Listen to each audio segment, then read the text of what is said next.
Hello everyone, thanks for coming outside with me today. Do it.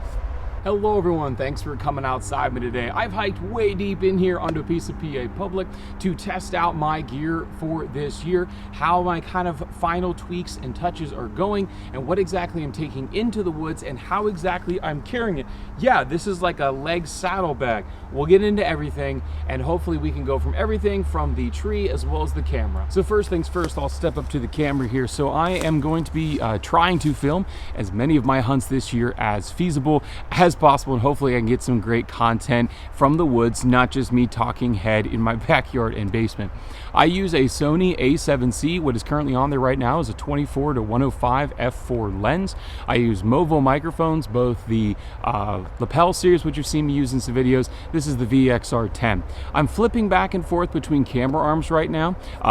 Reason being is I have to test out both and work with both. The one that this is currently on is on the 4th Arrow triple arm with the new Run and Gun Talon base, specifically designed for saddle hunting. But I'm also using a DIY modification kind of build of the Lone Wolf pocket arm, but it's done by Jeremy Riggin Outdoors. Jeremy Bouguet is the owner of that, but he made a great pocket arm style, really folds flat, it's very nice. I will include a video later on of both these camera arms and any other camera arms that I might be prototyping for other people. So that's the camera stuff that's gonna stay with you right there. I'm gonna come over here and start breaking down my packs, but first, the easiest thing to get to is, yes, I am a saddle hunter and I'm not carrying my sticks right now. I don't need to carry those into the woods.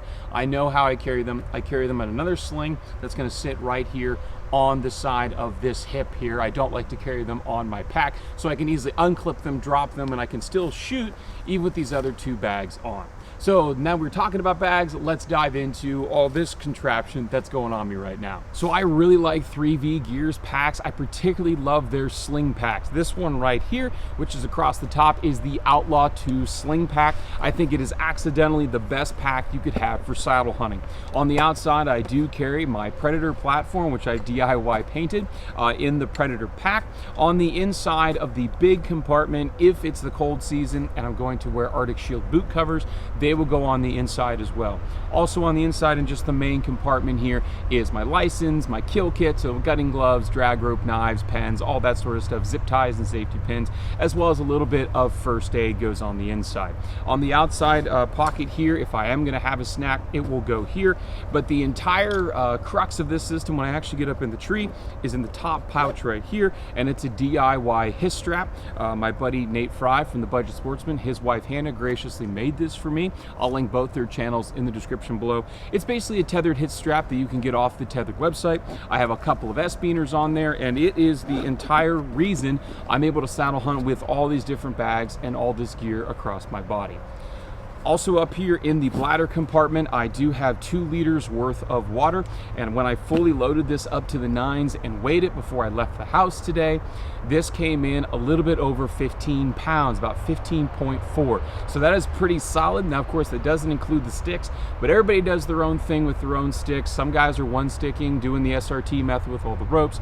So my sticks, 3 minis with 1/8 inch AM steel 8ers, they get about 15 to 17 feet in the air, and those 3 sticks weigh about 8 pounds, maybe 7.9, and I do run a rope modification on those with the buttons. And I have videos on all this saddle hunting stuff, and I'll link that playlist down below if you're interested in more in-depth actual gear review and me demonstrating how it works, and particularly with the sticks. On the outside here, I have the tether, which is just clipped in. The great thing about these 3V packs is that they're just full of MOLLE straps and MOLLE loops. So I have this clipped in here to a MOLLE, and then the top strap up here, and it is daisy chain. So this is about a 9-foot tether, and when I get up to the tree and I unfold it and unravel it from itself, which I'll do here in a little bit, it comes out to that full 9-foot length, but right now it's around 2 foot, and it easily fits onto the bag just like so. Going on to the other side, it does have a water bottle holder, which I keep the back band, the tethered back band, the reclining band in the top, but in the bottom, and then I burned a hole by heating up an Allen key and melting it in the 1000D nylon, is a retractable gear hoist. So this sits when it doesn't get gummed up. This sits in here, and when I'm able to get to the tree, I don't take any of my pack off or any of my sticks off.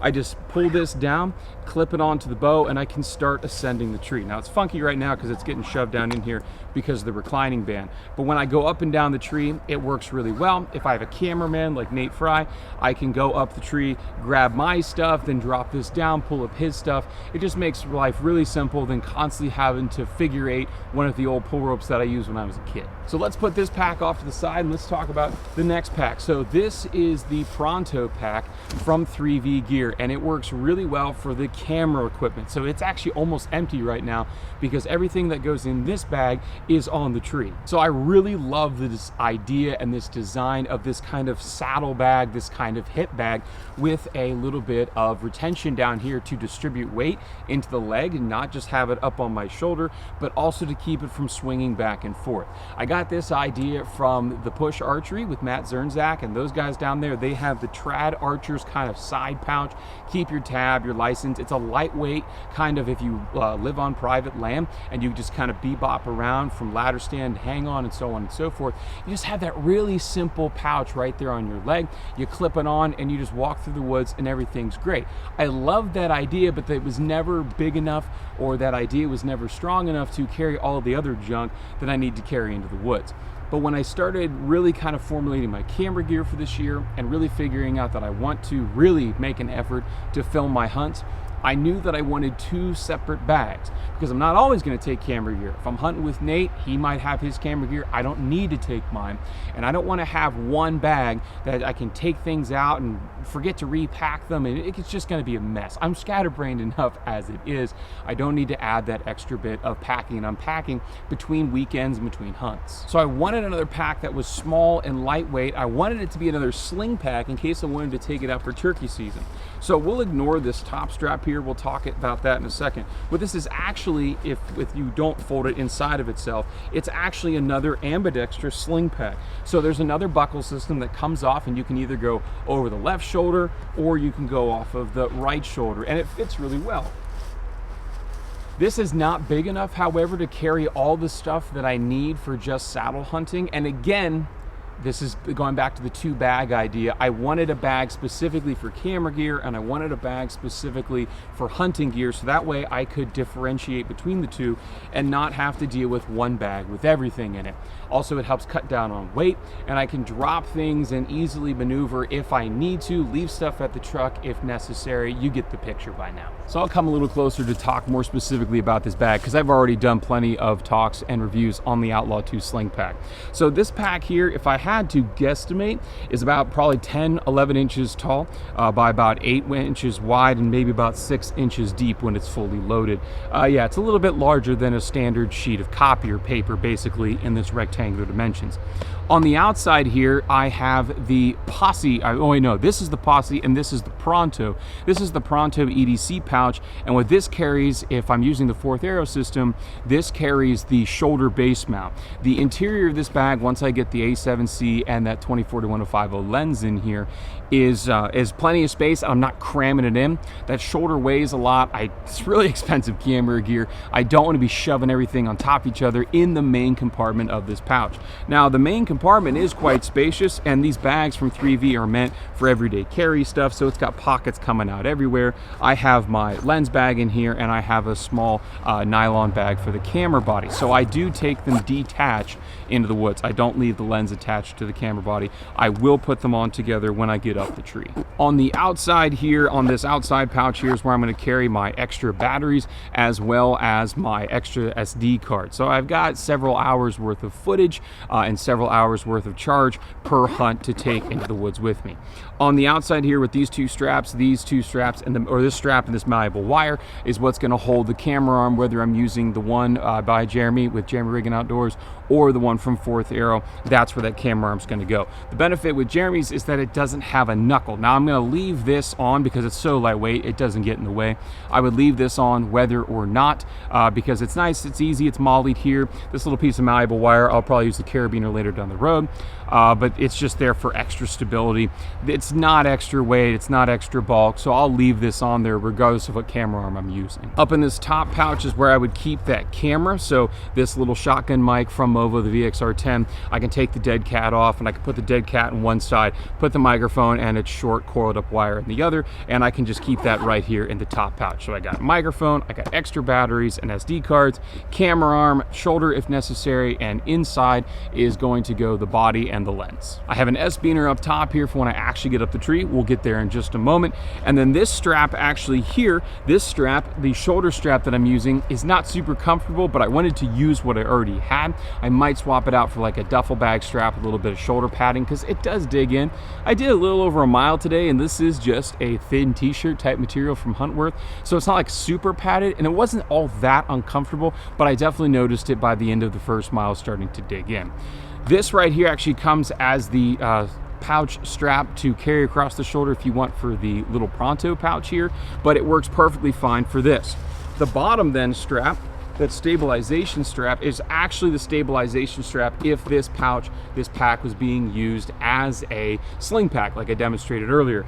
Once you go off the right shoulder, then you would have the stability strap on the left. If you go off the left shoulder, then you could have the stability strap on the right. But you can just clip it into itself, and once you get that pack thrown around your body, just like when you're reaching through your legs to get your leg loops, you can then stabilize strap it to your leg here, and you can cinch that down as tight as you need. So now I have weight here, I have weight here, but I still have that full range of motion. So if I had sticks here, you can see I could easily climb this tree without any issues. I get all the range of motion, even when it's full. To get in here today, I deliberately picked this piece of public to come into versus some others that are closer to my house, because I knew I was going to be dealing with some pretty rough terrain to get up here. And sure enough, I was, and I didn't have any issues. Now, every now and then I do need a little bit of adjustment, you know, slide it back further because it wants to keep sliding up here. But when it's fully loaded, it doesn't really want to flop as much as it just kind of wants to ride up and down. So as oddball as this might look and totally unconventional, this is not designed for this purpose, it works out really well. So I'm able to climb the tree. We'll see that here in a minute when I get the platform out. And I'm able to run 2 packs, have all of my gear, and differentiate and separate if necessary. So I probably could get away with running fewer bags or just running one really big bag, but again, like I said, I wanted to separate my gear and be able to use them in different situations. I also really don't like all the weight being right on my back. I feel very unbalanced. Maybe it's just a tall guy thing. I don't know what it is, but I feel like I really have to lean forward in order to counteract all that weight. Having weight down here, weight slung across the shoulder, coming over here, it's just super comfortable and it's super freeing for me. I have a lot of range of motions. I mean, I could still shoot my bow, I could still bend, I could even still wear this in the tree if necessary, although we won't here when we get up here actually on the platform. So I think I'm done flapping my gums about that. Oh wait, one more thing. I think the nicest thing about all of this is I think all 3 of these bags are less than 150 bucks after taxes and shipping. So if you want to have different flavors of bag, you know, I can probably take this Pronto and the Posse pack and I could use them for turkey season because they're so condensed. I don't need all that much stuff for turkey season, and I still like that sling pack feel. Still doesn't have the water bladder though. I really do like the water bladder of the Outlaw. I did wear this some in turkey season along with my Badlands Monster Fanny Pack. That's kind of my go-to turkey season. But for less than 150 bucks for all 3 packs and all this modularity, all this mobility, it really, really works out well for me. And I think it's an excellent price point if you want to try something like this, multiple packs, different locations on your body. All right, so I've already gone over all of my saddle hunting stuff and my gear selection for this, what I'm about to do, ascending the tree here, but I'll go over it again. But I will, like I said earlier, I will include that entire playlist of all of my saddle hunting stuff down in the description below. When I'm up here, let's say I'm standing on my top stick, I'm ready to install my platform, have my lineman's belt around the tree. I'm gonna go ahead and undo the stability strap, bring around the Outlaw 2 pack here. Now everything is right here, locked and loaded, ready to roll. The very first thing I'm going to do is I'm going to take off my tether, slide my pack back out of the way. And like I said, this is daisy chain. So once I undo it, and I have a video on daisy chaining too, if you want to search my channel for that. This is a big tree and I'm right at ground height, so this is gonna look a little funky, but that's okay. Also at this point, now that that's attached onto the tree, I'll swing this back around. I will pull out that his strap, and again, I will install it above my forehead here. Like I said earlier, the hip strap I think is the most underrated and just best piece of equipment that you could possibly have, whether you saddle hunt or not. And the whole meat and potatoes of my saddle hunting is based off of this working. So it's pretty important, and I make sure I definitely don't leave that at home. All right, so now at this point, I would go ahead and pull this around and pull out my Predator platform. This is why I like the Outlaw so much. I can sit here and flip it back and forth all day, and of course, the more stuff that I pull out of it, the lighter it gets. Now, usually I would not set my platform right in front of me, but because of the angle of the camera, I want to make sure that when I step up onto it, everything's fine. So now here at this point, bring my lineman's belt up. Look at all that motion I had, right? That's probably about a 22-inch step right there. And even with this pack on my leg, I still have all that range of motion and step up on my platform. Oh good, I'm still in frame. All right, so now at this point, I'm ready to start taking the bag. So I'll start with the Outlaw, get that off. And I have an S-beaner. Basically all my bags have S-beaners on them somewhere. I have an S-beaner here, and this tag end allows me, here's an extra one, a tag in here allows me to clip this in and adjust it to be my knee pad. So let's see here, this tree is pretty big, so it's gonna be down pretty far. Let's see here. Oh yeah, that'll work out just fine. Yeah, that'll allow me, I lean like this more than I sit into the tree. So this tree actually leans a little bit this way too. So I can play with my tether at this point. I wanna have all this stuff figured out. There we go. I have all this stuff figured out before I start trying to fiddle around with camera equipment. At this point now, I would unclip that stability strap, and I would bring this bag either right here in front of me, or if space allowed,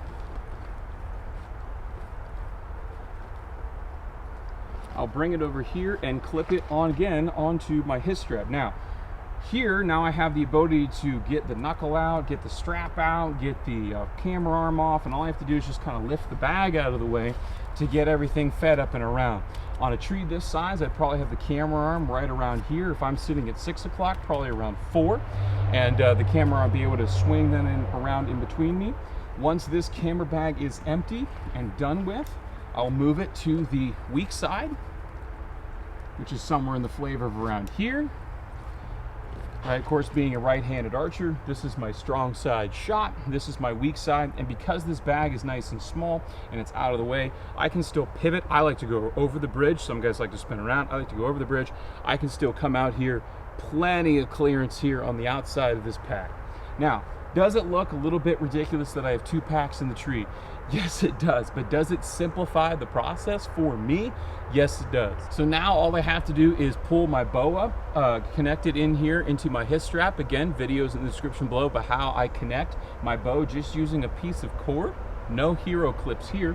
How I connect my bow, and I can move this around the tree depending on the angle, and I am ready to roll for the rest of the day. To get out of the tree is just obviously the inverse. I put this pack over here, I start taking all of the camera equipment off the tree, put that on, take this bag off, put it on, and I start disassembling and so on and so forth. So it works out really easily for me. I really like this system, and I'm really looking forward to giving it a full run here in 2021-2022 season. So I've rambled on long enough. That's all for this video. If you have any questions about any of the gear you've seen today, or you want to pick my brain about bows, arrows, broadheads, tuning, different packs, hip straps, camera arms, and lenses, whatever it may be, follow the links in the description below. Hit me up on Facebook, Instagram, send me an email, averagearchery@gmail.com, or comment down below with your own pack setup, your own gear setup, or your own questions for the entire YouTube community to enjoy and to learn from.